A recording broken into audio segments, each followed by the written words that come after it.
Olá, oitavo ano! Tudo bem com vocês? Espero que sim! Hoje vamos para mais uma aula de arte, aula número 40. Hoje eu trouxe para vocês algumas esculturas feitas com materiais bem diferentes. Quando a gente pensa às vezes em escultura, a gente logo lembra de argila, mármore, madeira, enfim, mas não é nada disso que essas pessoas aí utilizam. Como objetivos, nós temos pesquisar, apreciar e analisar formas distintas das artes visuais, tradicionais e contemporâneas.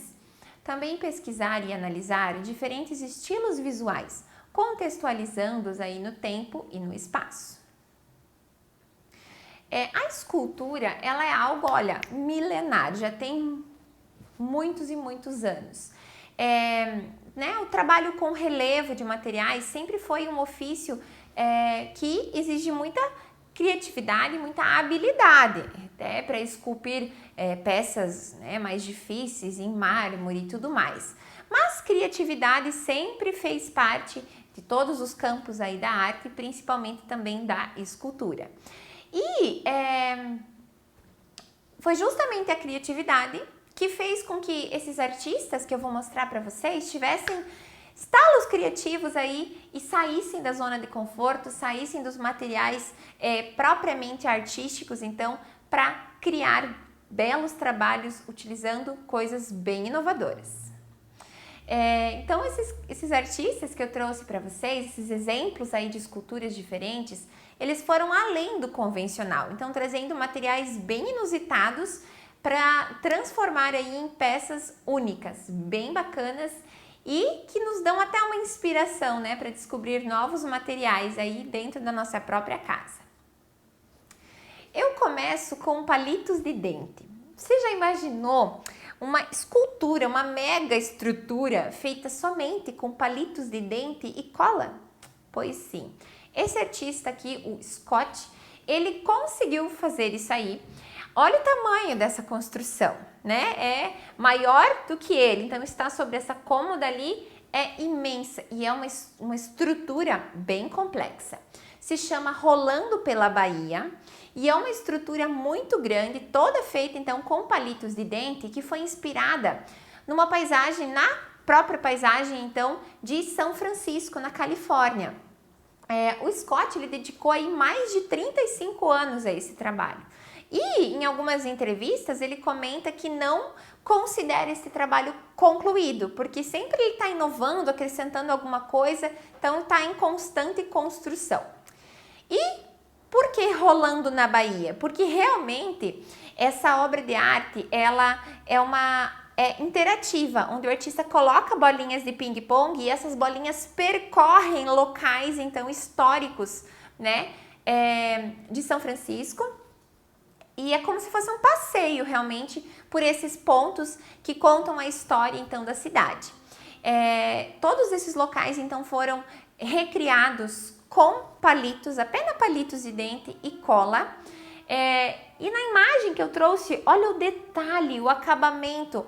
Numa imagem grande assim a gente não imagina o quão detalhado foi feito. A gente até percebe algumas torres, construções, uma ponte, mas é quando você olha os detalhes, os pequenos detalhes, que a gente se encanta com esse trabalho, que é muito minucioso. Então olha só, cada detalhe pensado, o acabamento, pensa o quão delicado é fazer isso também, É quase como um castelo de cartas, pode desmoronar a qualquer momento. Por mais que ele utilize cola, mas o palito é algo tão sensível e tão pequenininho que exige aí muita paciência e concentração, Alguns detalhes, tanto que quando a gente vê a imagem do fundo, a gente nem identifica o que é tudo isso, mas quando foca então nos elementos, a gente percebe que são aí locais que ele decidiu fazer, então homenageando São Francisco, na Califórnia. Essa escultura, então, uma fala do Scott mesmo. A escultura é uma representação da cidade de São Francisco e o nome é porque ela contém um sistema de trilhos que leva as bolinhas de ping-pong colocadas então lá no topo dessa mega construção e faz elas deslizarem até a base da escultura, passando por esses diversos monumentos então que fazem referência a São Francisco. Deixo uma sugestão de vídeo. É muito legal que você vê o artista colocar a bolinha e vê o caminho que ela percorre, aí você entende a complexidade desse trabalho. É bem bacana, vale a pena. Assistam que é bem bacana. Outro artista inusitado, ele faz esculturas com arames. Sim, aquele material então que seria descartado, retalho de arame, fios de cobre, né, fios de alumínio aí reciclados, ele transforma então em belas estruturas e bem realistas, por sinal.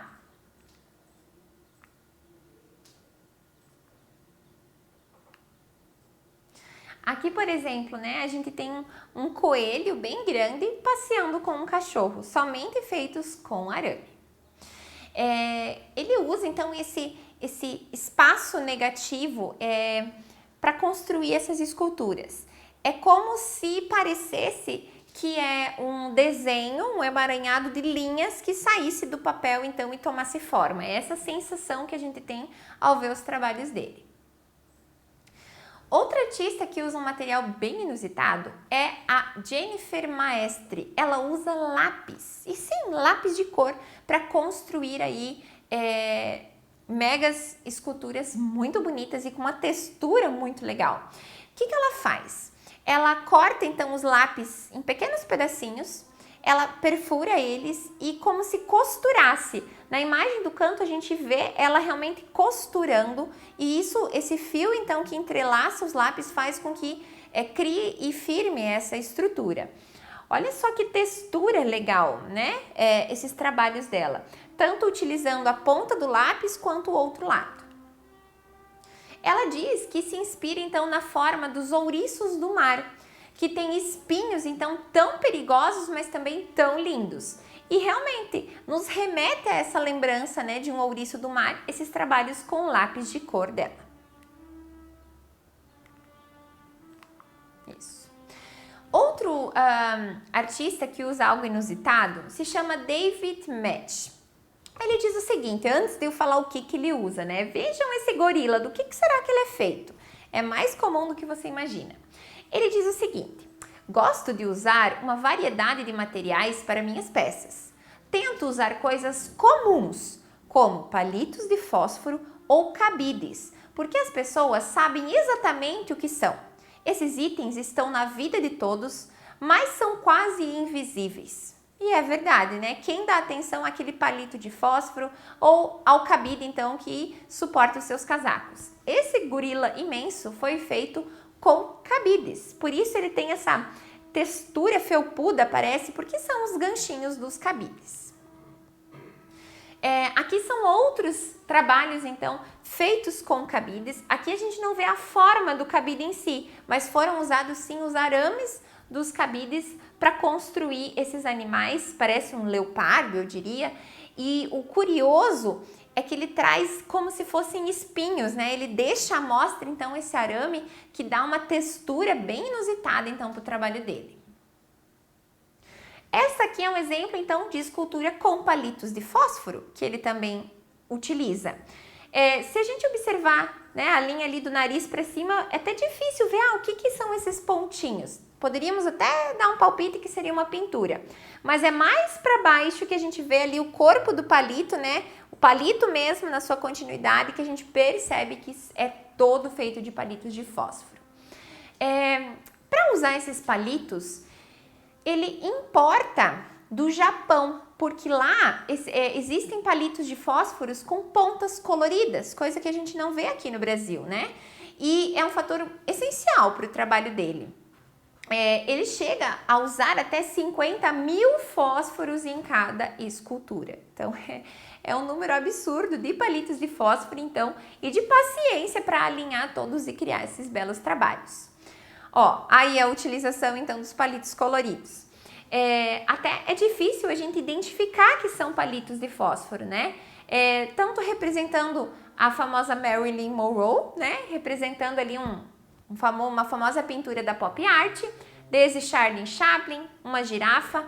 Então, a cor da ponta do palito de fósforo é essencial para que ele consiga esses efeitos mais realistas, né? Mas, brincadeiras à parte, né? Temos que deixar um isqueiro aí, uma fagulha de lado, né? Bem longe desses trabalhos. Outra artista que utiliza um material inusitado e eu diria muito, uma iniciativa muito bonita, né? Que faz a reutilização, então, de plástico.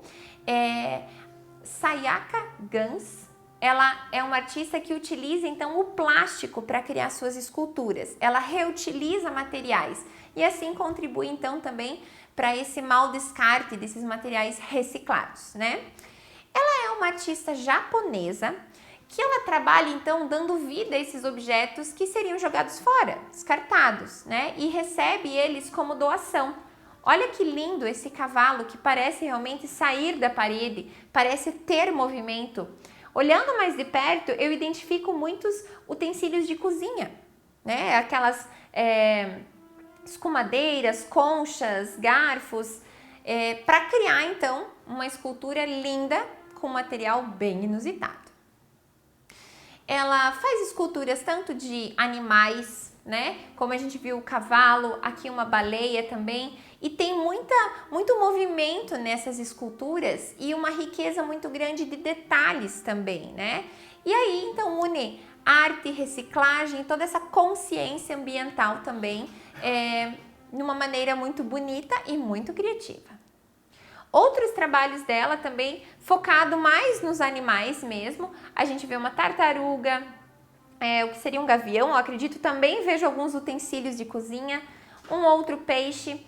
É bacana a gente começar a procurar os itens, a sair do macro, né, e observar o micro. Então, eu vejo uma tartaruga, mas o que está compondo essa tartaruga, né?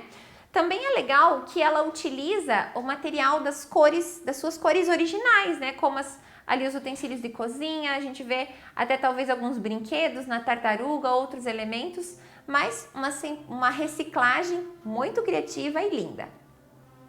Muito bem, assim conhecemos obras de arte e trabalhos bem diferentes que muitas vezes talvez não chegam a serem vistos em museus, mas que as pessoas pelo mundo fazem e utilizam materiais tanto inusitados quanto reciclados, como é o caso da japonesa. Um abraço e até mais!